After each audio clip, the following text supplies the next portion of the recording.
When you were going through school, did you get called to the principal's office a lot? Were you in trouble? A few times, mate. Yeah, I don't want to go into too many details, but me yeah, too. Me too. yeah. Well, I think we're back in the principal's office once again here. We have some stuff to talk about, and look, the way we do things at LSS is we're open, we're frank, we're transparent, and when things don't go exactly as we planned, or even when they do go as we planned, we talk about our Mm, successes, always. talk about our failures too. That's the way we do things. So where are we at on Aurora? Aurora is the hot button topic right now. We're recording this Friday before the third week of ProQuest Mm, season. So maybe we're in this weekend, maybe next weekend, but probably the it's last coming. hurrah. Yeah, Yeah. it's coming. How you feeling? Uh, sad to be honest. When we sat here in the principal's office and we talked about Zen speed running to LL, that was very much me sitting here and apologizing to the fans, and that was just awful. But this go around, I mean, it's not quite the same context as the Zen situation, but it's certainly her LLing before we would like. Mm, And I just feel sad, to be honest. Like, we put so much heart and soul into that hero. And in many ways, I feel like uh, this circumstances is sort of the victim of our own success in many ways. We created this beautiful onboarding pathway with first strike into Rosetta and then eventually the armory deck, and just so much buy-in and excitement around this hero. She was debuted at Gen Con last year, and so many people came through the booth and had their first, interaction with Flesh and Blood via playing with Aurora. She's had just tremendous representation on the tournament series. And you were talking to some of these points earlier in the week that I yep. mean, she hasn't won any pro tours or world championships, No. and not even like some callings, but it's not like she's had this massive swath of accolades at the highest level. It's just that grassroots baseline buy-in and representation that has pushed her to accumulate so many Living Legion points so quickly. Yeah, no real signature victories under her mantle, which is a little sad. And look, none of this is to refute the fact that Aurora probably the best deck. Very, very strong deck. We're going to get into all of that as we go through this discussion. But I did pull some data from last week's ProQuest. Aurora was the fourth best hero at converting to top eight. It was the fourth best hero at converting to a win. And it had the third best overall match win rate. Now, all of those numbers were still very strong, very good numbers. But typically, where we've had this like best deck in the format, I think back to the Lexi era, certainly the Starvo era, it was kind of indisputable how head and shoulders that deck Mhm. was above everything else. And I think the sentiment goes that way right now around Aurora, but the data doesn't entirely met that out. Mm. So I do think in this case, it is a lot about success, representation, getting a lot of buy-in for this hero, getting a lot of folks who love this hero, and making a product in the form of the armory deck that really pushed a lot of people into this hero quickly. And that's the product I want to talk a little bit more about.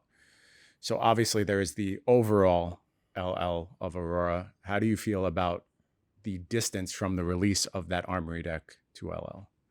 I feel pretty bad, to be honest, and I mean, it certainly wasn't how we wanted things to play out, and uh, I think that it has happened quicker than we had expected as well. I know you don't really want to talk about this point; we've discussed it in private, but uh, there was a card in that product in that deck that wasn't what design handed off. It's not what dev handed off, but random things sometimes happen in production, and one of those cards was misprinted, and I think it exacerbated the problem of her speed running this last stage of her journey to LL. And uh, I would reflect on that though, that random things always happen in It's life. part of our production It's process. it's it's just you kind of have to have some resiliency to be able to absorb random things happening. And I think the LL system as it's currently set up is very unforgiving to any kind of variances like that.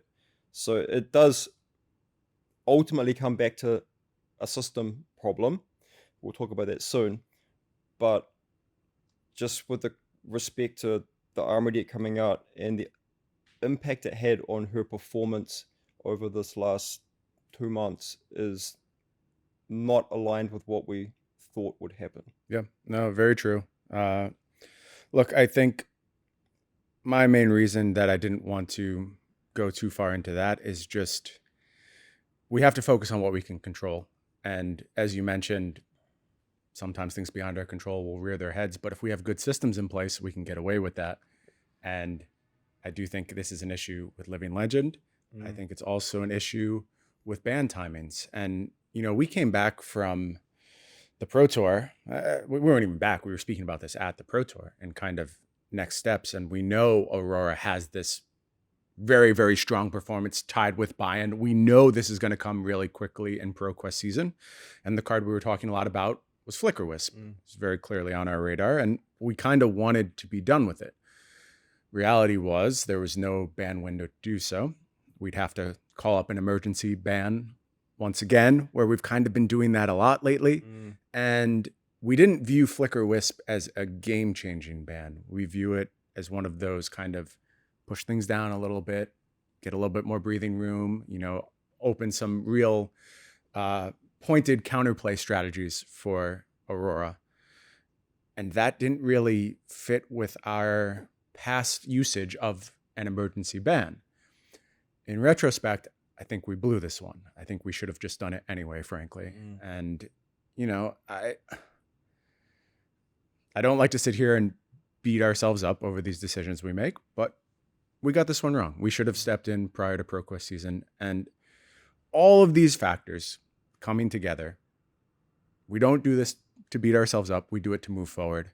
And that's what I really want to talk about now. So we made this mistake. It's not ideal, but we're going to make some steps to try and prevent it in the future. And I want to talk about how you're feeling about the Living Legend system in general right now. Is it achieving its purpose? Are there things we can do to maybe make it better achieve its purpose? How are you feeling 5 years in this experiment, by the way, which is kind of unprecedented in the history of TCGs? There's a lot of things we can draw from amongst our TCG peers and say, this worked for this game, this didn't work for this game, let's do that again. Living Legend hasn't really been done before. We are still figuring it out. Yeah. So I think it's a very unique and innovative, interesting system to manage card legality. It certainly has its merits, and it has a lot of interest from the community and the fans as well. I mean, we were just looking at the website traffic report yesterday, and just consistently, month on month on month, the Legion page is the most visited page on the entire website by quite a margin as well, other than the homepage. So there's a high degree of interest in Living Legend, and when heroes do attain Living Legend status, like Viscera, I think is a good example. He had a very a good duration of time that people got to engage and fall in love with the hero and play him over many, many years. And eventually he attained Living Legend, and it was really celebrated, and people felt really good about having their name etched onto that Roll of Honor. And I think in general, like if you look at all of the Rolls of Honor, people care about having their name etched into the history of Flesh and Blood. And I mean, kind of as a anecdotal example, if someone's name is missed off, it's like we always get emails saying, I check for my name. Yeah, I'm on two of those roles. I know I'm there. Like people care about it a lot. So I think that there's a lot of upside for fan engagement and feeling like they were part of that journey of ascending that hero to to the Hallowed Land. But there's some problems with it that are manifesting with Aurora. They've manifested, to be honest, with Zen and Enigma as well, departing a little bit too early. Not too far off. Like we've always said, kind of that sweet spot. The ideal is around 15 months. Yep. 12 to 15 months is sort of where an A tier or an S tier hero should be landing. So they're nearly there, but it is a little bit too short. But Aurora, well below that sort of threshold that we want to see. So there is some problems with the system. I'm not ready to give up on the system yet, because I think that the upsides are still enough to continue trying to make the system work. Right. And we have discussed a range of different things that we are considering to address some of these problems. It's not to say that we have to stick with the system forever, though. Like, it's there will we have to address this, otherwise the system is just flawed beyond repair. But I'm not ready to throw in the towel just yet. Yep. Cool. We are working behind the scenes now. No specific solution to offer today, but a lot of things in the mill, testing through them. And yeah, we're going to get this one right. I agree with you. I think the Living Legend system is worth saving. It's worth continuing to tinker with and getting closer all the time. We'll continue to work on it. Unique features of Aurora. Talented, of course. I think we get ourselves in trouble a lot with these talented heroes because there isn't backup. You know, if a Guardian were to LL right now, I think there's 25 other ones that you could hop to and play successfully. A Lightning Rune Blade is a very different thing. Talk about why we find ourselves drawn to these talented heroes despite this, you know, real limitation we face, and what we intend to do with the Lightning Rune Blade class going forward. Sure. So from a design point of view, the class plus talent combo allows us to express game mechanics in ways that we can't with just classes. And a lot of this is tied into the way that we build our world. We do strive to have a resonant theme, and that resonant theme needs to pull upon the world of Wraith that we have built and carve out these unique identities from each of the 8 regions that currently exist. And to do that, the primary way is by associating those regions with the talent which is innate to that region. Whereas a class can come from anywhere in the world of Wraith. So a lot of it is driven by flavor and by resonance. And I think that's important. We do want to try and carve out distinct identities as well. And I have no intention to stop making class talent combos, but it does have the downside of, in this instance, we have one Lightning Rune Blade, and she's about to LL. So where do you migrate your Lightning Rune Blade card pool to? Well, currently nowhere. But not for long. Not for long. We are going to be welcoming Aurora back in the near future. We're committed to bringing her back in 2026. She is, as we've spoken, a much loved hero.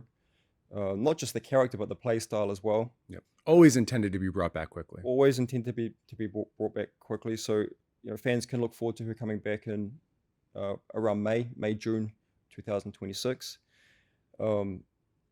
And I think it's a play style that people really enjoy. It's I mean, you look at someone like Pudding Tam, he describes Aurora as the lightning ninja. And I think, the fact that you get to deploy your whole hand, you get access to a lot of go again, but it's not as free rolly go again as Ninja, where just all your cards have base go again and you can just, spew your hand on the table. It's like just that little bit of work and sequencing and planning to achieve that deployment of your hand with the go again, I think is very satisfying. It's not as easy as Ninja, but it's easy enough to do what you want to do. And just the look and the feel of the cards, melee plus a little bit of direct damage, and it's tricky. You got your lightning presses and your pumps and your arcane damage. It's just a very compelling package. And just Rune Blades in general are just very well received. So we always intended to bring Aurora back. We thought that should be sticking around a little bit longer than 7 months. But we thought that she would go probably towards the end-ish of this year, or maybe Q1 next year would have been a nice trajectory for her. Yep.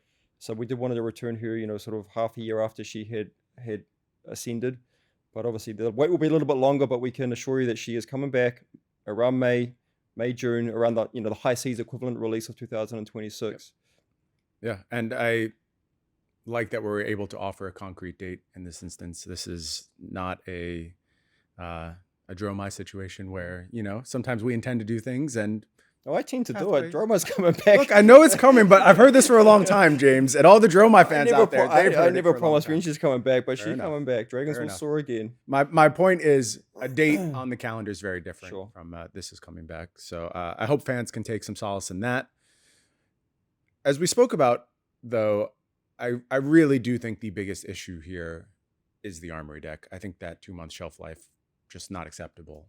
What are we going to do with the armory decks going forward to avoid this situation Mm. in the future? And obviously there is you know, there's multiple pieces here. There is adjustment of Living Legend, but armory decks in particular, anything changing about that product line that can keep us a little bit safer from this type of experience. I mean, you can see some examples with like Gravy Bones releasing alongside High C. So you're getting to pick up the army deck like literally at the very beginning of that hero's journey. You see us leaning into heroes that uh, need a lot of support, like Max recently. Uh, Jarl Retreaty is another example of a hero that launched with an armory deck, so you get the entire lifespan of that hero through that armory deck purchase. Even decks like Dash IO, Bolton. I guess in general we tend to pick heroes that are lower on the Living Legend leaderboard to target with the armory decks. Aurora was a little bit of a special case where we wanted to complete that progression pathway from first strike through to through to Yeah. play out of the box armory Mission deck. accomplished, but Yeah, yeah, maybe a little right. too well. Yeah, Yep. yeah. Okay. I think that's a good shift. And I'll point out things like the dual format nature of Mm, future armory decks. That won't be on every armory deck, yeah, but when we're able to offer that, we'll sure. do that to get a little bit more juice out of these Yeah, armory deck yeah, experiences as yeah. well. So maybe one thing I'd like to call out is obviously Aurora's about to leave, but we have Ira armor deck Hmm. releasing very soon, and we do hope that our LGS partners around the world and the community at large do look to that deck as being the next progression pathway. The IRA welcome decks, they're still available free of charge from Of distributors. They course. should be available free of charge from all of our leading gem stores around the world. And using that IRA welcome deck or the interactive tutorial on our website as the stepping stone into the IRA armory deck, like that is the next progression pathway that is activated. Excited about that armory deck too. There's Yeah, some cool yeah, storytelling through yeah, cards in that. I'm for looking sure. forward to folks getting their hands on that. One other part of the puzzle I mentioned briefly: bands. Mm, Bands are a huge part of how we balance our game. mm, They're important. We don't view them as negative things. We view them as tools. We view them as ways to tweak, ways to add freshness to formats. And I think we just need more band windows. mm, We're going to go ahead and put some more bands on the calendar so we're able to adjust successfully. And we're going to continue to be thoughtful and aggressive with our bands and try and bring things in line. And next band window coming up, we're actually going to move forward that announcement, bringing it mm, forward by a week. I believe May 19th yeah. we'll hit that announcement. And I would anticipate some shakeups in that announcement. I think some things will change about the CC format, some other formats as well. So definitely keep your eyes out for that one. But we have to keep that as an important part of our quiver. We have to use Mm, bands regularly to keep yeah. things in check. Yeah.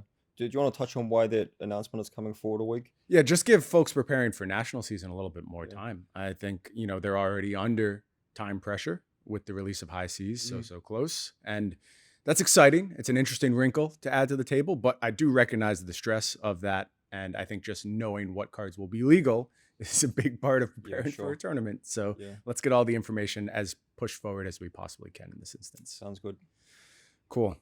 Uh, Anything else you want to talk about in regards to kind of this? I'll just say a general value proposition of Mm, Flesh and Blood. Been a lot of talk lately about the cost of playing Flesh and Blood, fairly so. And, now we're in the situation with this armory deck, a little bit shorter shelf life here. How are you feeling about the value proposition of Flesh and Blood? And do you mm, have anything on your radar as far as adjustments to that go? sure.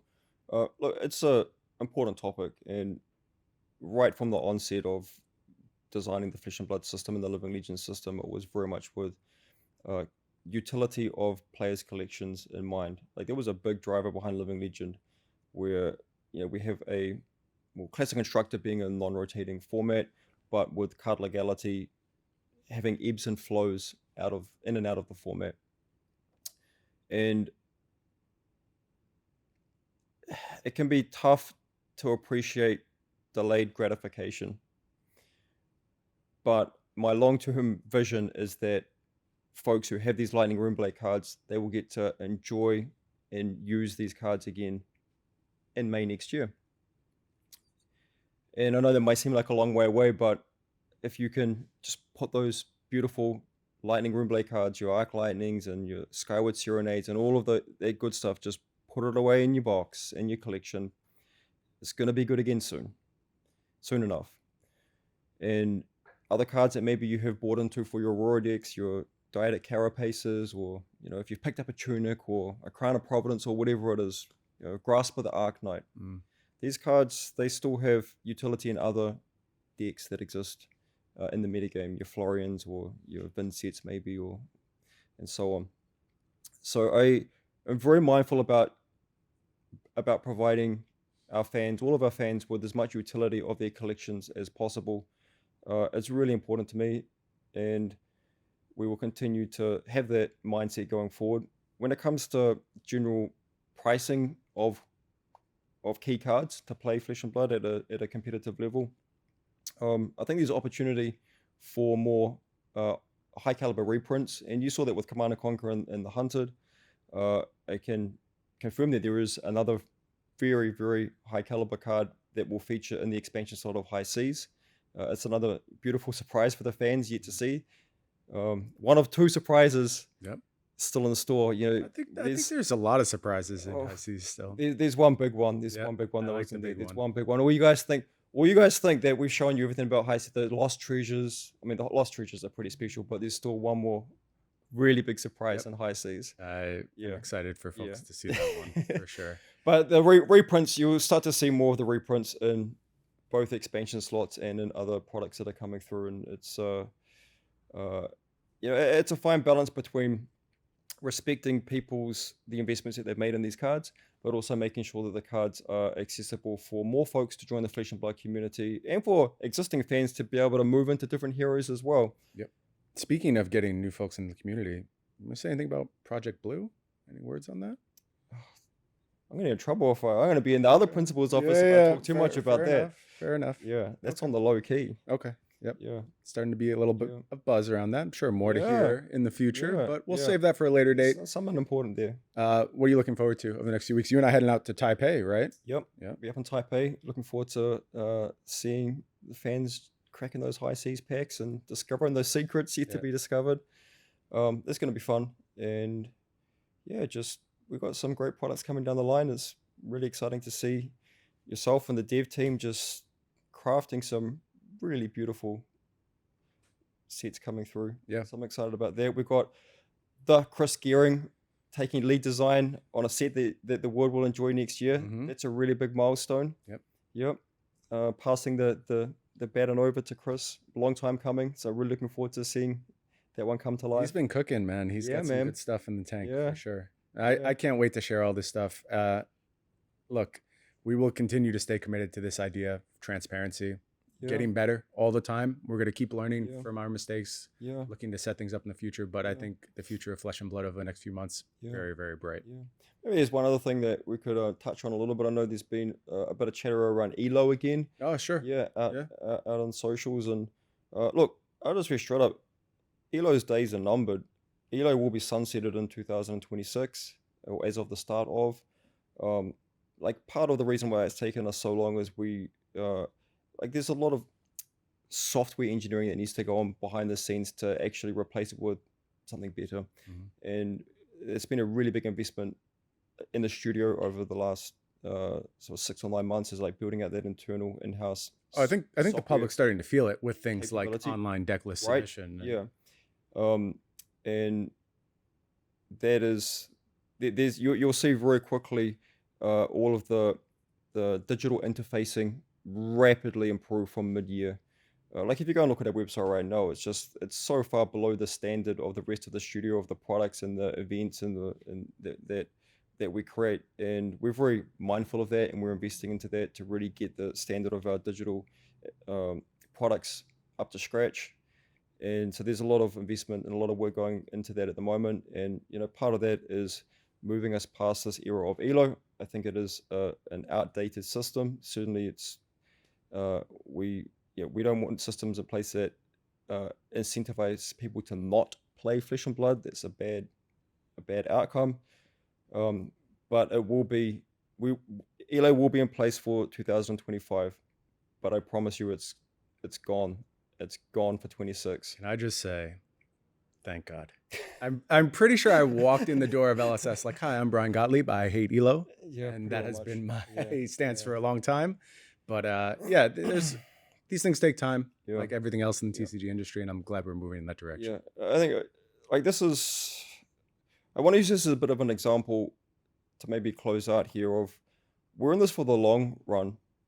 Like we're committed to standing the test of time and creating a beautiful game that can be enjoyed for decades into the future. But it's about taking thoughtful steps to achieve that and always striving for continual improvement and software development to get rid of elo to implement a better system is one example. Living Legend and continuing to evolve it and iterate and improve it and review and take the punches when they come, like right now, sitting in the principal's office Hmm. again, but just acknowledging that, hey, like there is something quite special here, and we should keep trying to improve and make it work. And that's the mindset of the entire studio. Like we're always striving to be better than we were yesterday.